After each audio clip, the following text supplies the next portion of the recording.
When empires lose control of production, they don't announce it. There are no dramatic declarations, no formal surrenders, no moments when historians can point and say, this is when it ended. Instead, factories quietly close. Supply chains slowly redirect. Industrial capacity migrates to regions that can operate more efficiently, more competitively, more sustainably. And one day, the empire that once dominated global manufacturing discovers it can no longer produce the basic goods its people need to survive. On February 3, 2026, TSMC announced the closure of its last major semiconductor fabrication facility in the United States. The Arizona plant, which had cost $14 billion to construct and represented America's most ambitious attempt to rebuild domestic chip production, would cease operations by December 31, 2026. The official reason given was changing market conditions and operational inefficiencies. The real reason was simpler.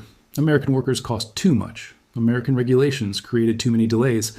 American infrastructure couldn't support the precision manufacturing that modern semiconductors require. The chips that power American smartphones, automobiles, defense systems, and critical infrastructure would now be produced entirely in Asia, Taiwan, South Korea, Japan, and increasingly China, countries that America might someday find itself in conflict with. Countries that could cut off the technological lifelines that keep American society functioning with a single policy decision. This wasn't an isolated incident. This was the continuation of a pattern that began decades ago and has now reached critical mass. The systematic transfer of industrial capacity from the United States to other regions. What economists call deindustrialization, what historians recognize as the beginning of imperial decline. We've seen this before. Every dominant empire eventually loses its industrial advantage.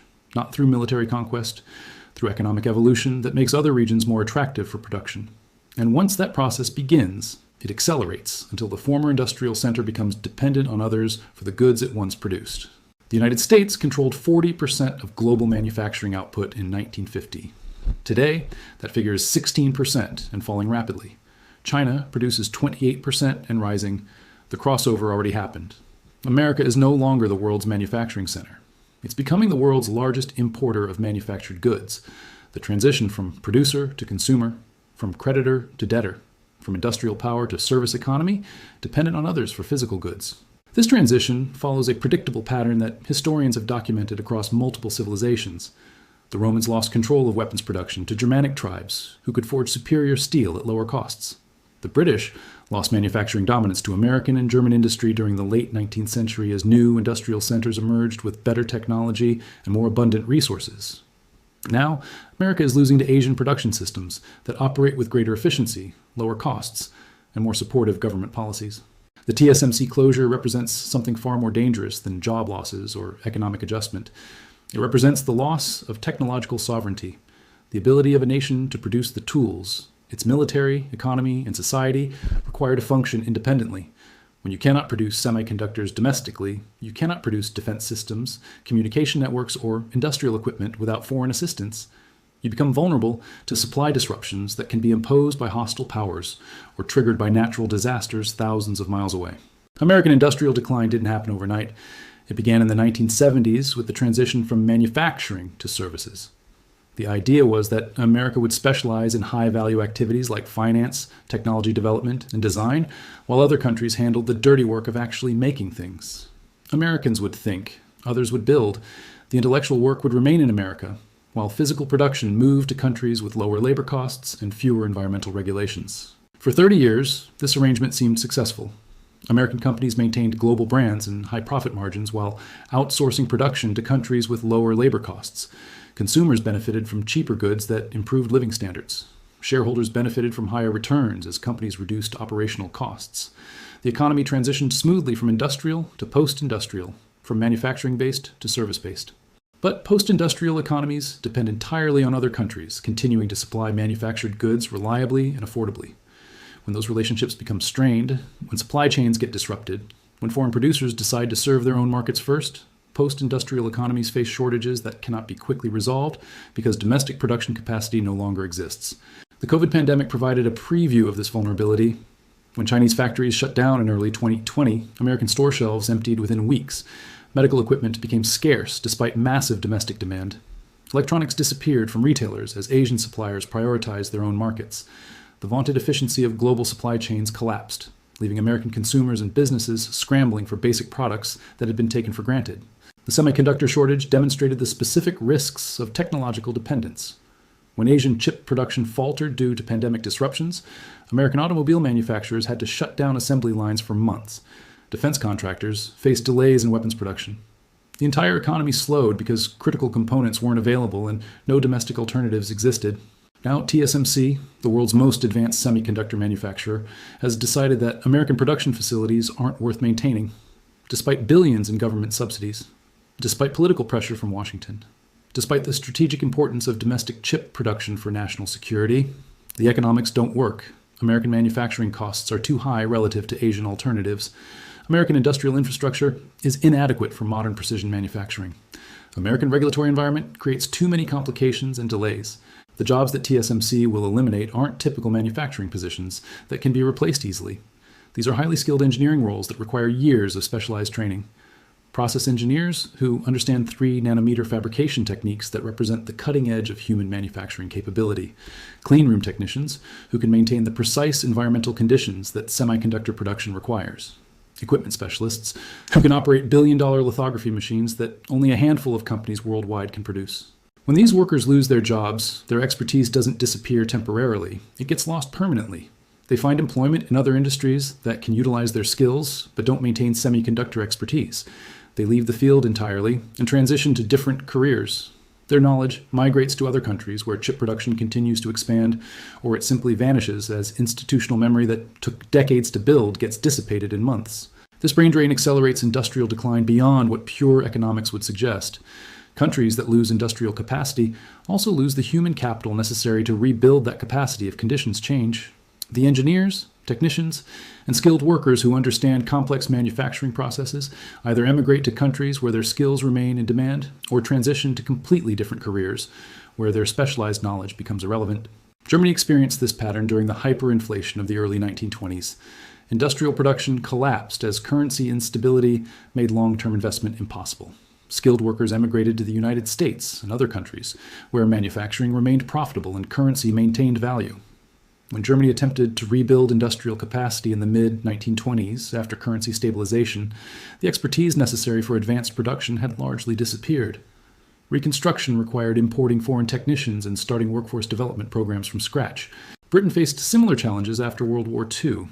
Decades of underinvestment in manufacturing infrastructure during wartime had left British industry unable to compete with American and German production systems that had modernized during and after the war. Skilled workers emigrated to countries offering better opportunities and higher wages. Industrial capacity that had taken generations to build crumbled within a decade as global markets shifted to more efficient producers. The United States is now experiencing the same pattern, but with modern complexity that makes recovery even more difficult. Semiconductor manufacturing represents the pinnacle of industrial sophistication. The equipment required costs billions of dollars and must be imported from a handful of specialized suppliers in Europe and Asia.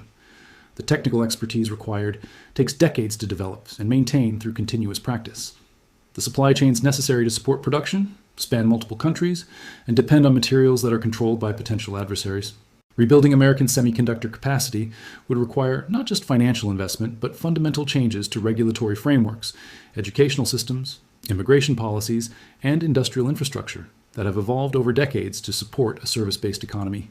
The institutional foundation for advanced manufacturing has been systematically dismantled and cannot be quickly reconstructed because the supporting ecosystem no longer exists. China understands this dynamic completely.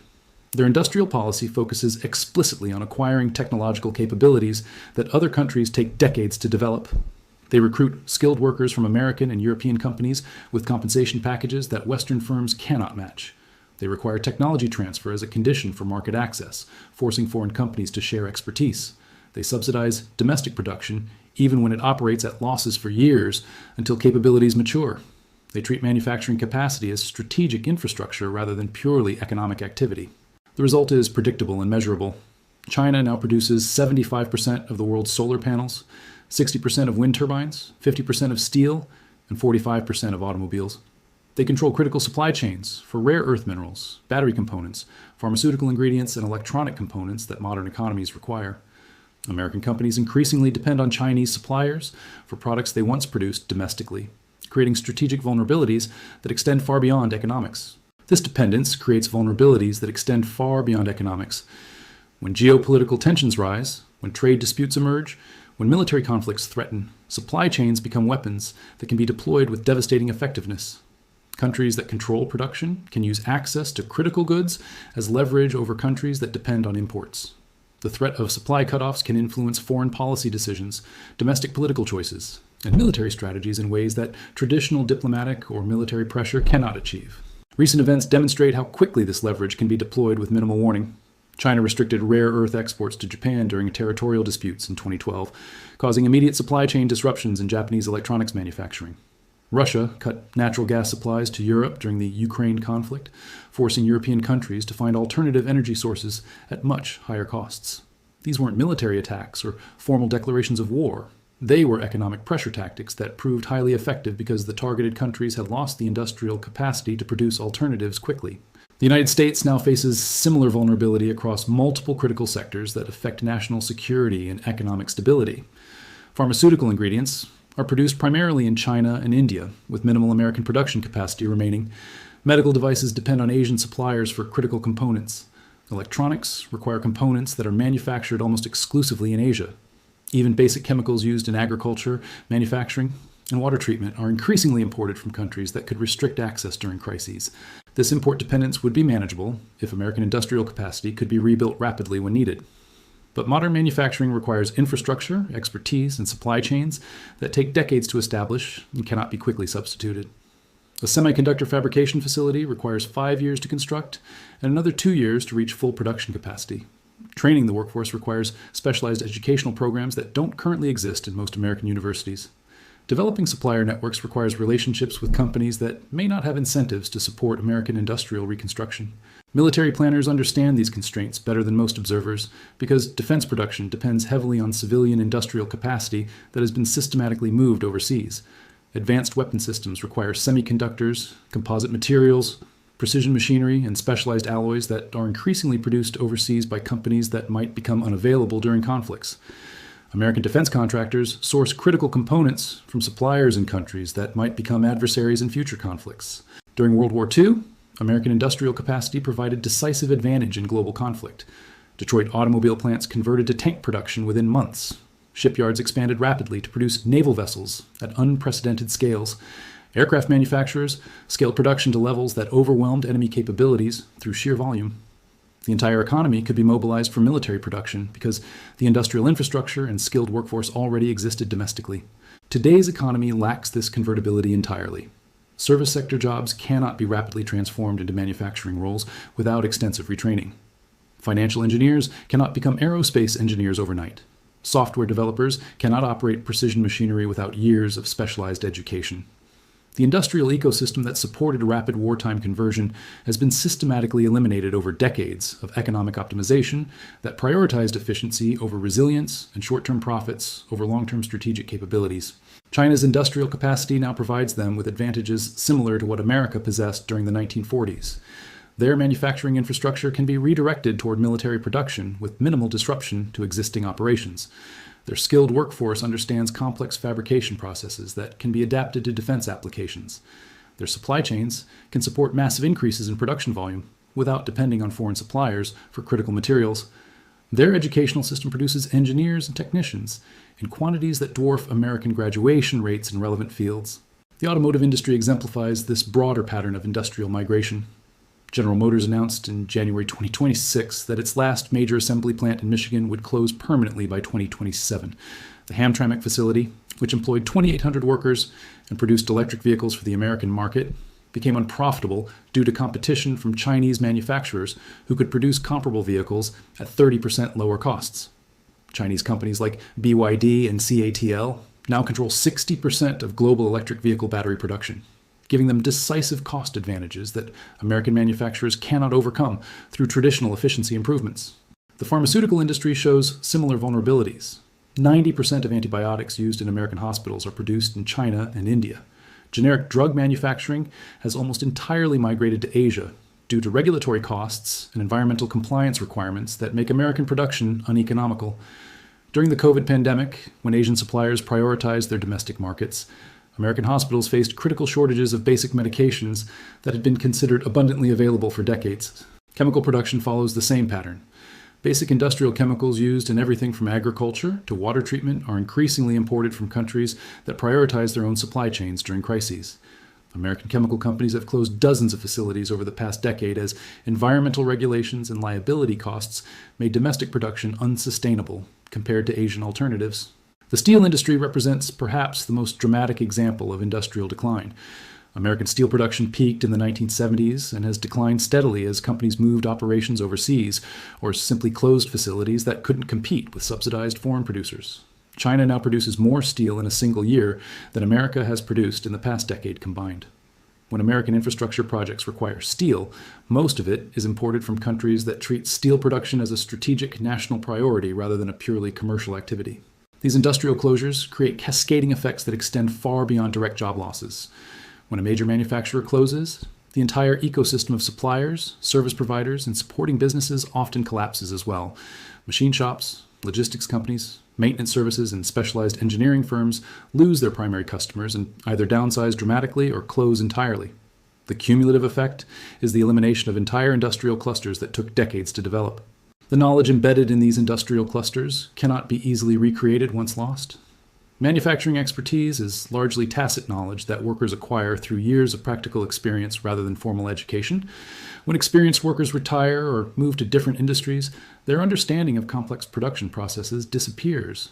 Apprenticeship programs that once transferred skills between generations have largely vanished along with the industries they served. Educational institutions have adapted to these changes by reducing emphasis on manufacturing and engineering disciplines that no longer offer abundant career opportunities. Engineering schools now graduate more software engineers than mechanical engineers, reflecting the economy's shift toward digital services and away from physical production. The pipeline of talent necessary for industrial reconstruction has been systematically reduced to match reduced domestic demand for manufacturing skills. Financial markets accelerate this process by rewarding companies that maximize short-term returns through outsourcing rather than maintaining expensive domestic operations. Shareholders benefit immediately when companies reduce costs by moving production overseas, even though this creates long-term strategic vulnerabilities. Corporate executives respond to these incentives by optimizing for quarterly earnings rather than industrial capacity retention. The TSMC closure represents the culmination of these broader trends rather than an isolated incident. When the world's most advanced technology company concludes that American manufacturing is not viable, it sends a clear signal about the fundamental competitiveness of American industrial capacity. The decision validates the strategic choices that other companies have made to locate production in Asia rather than maintaining expensive American operations. This pattern will accelerate as Asian manufacturers continue improving their capabilities, while American industrial capacity continues declining. The competitive gap widens each year as Chinese, Korean, and Taiwanese companies invest heavily in automation, research and development, and workforce training, while American companies focus on financial engineering and cost reduction through outsourcing. The economic logic driving industrial migration has not changed and shows no signs of reversing. Labor costs remain dramatically lower in Asia. Environmental regulations are less stringent. Government support for manufacturing is more substantial. Infrastructure is often more modern and efficient. These advantages compound over time as Asian industrial clusters achieve greater scale and efficiency. Political responses to industrial decline have proven largely ineffective because they address symptoms rather than underlying economic realities.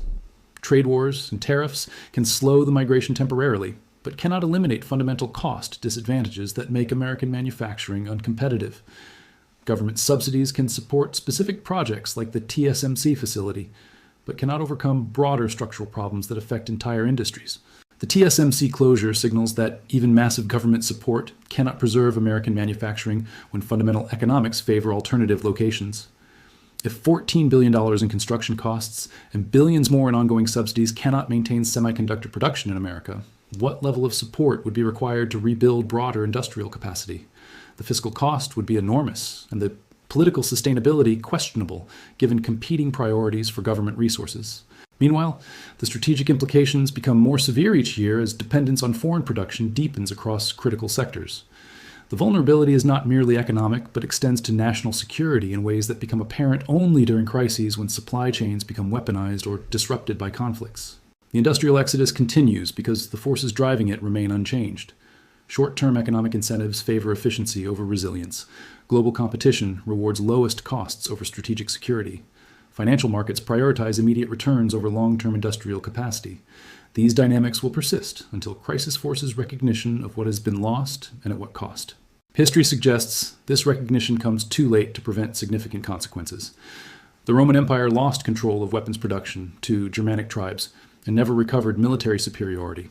Britain lost manufacturing dominance to America and Germany and never regained its position as the workshop of the world. Empires that lose industrial capacity rarely recover it before losing their dominant position in global affairs. The American industrial exodus follows this historical pattern with remarkable precision. The manufacturing capability that supported global dominance erodes gradually through rational economic decisions that prioritize efficiency over strategic considerations.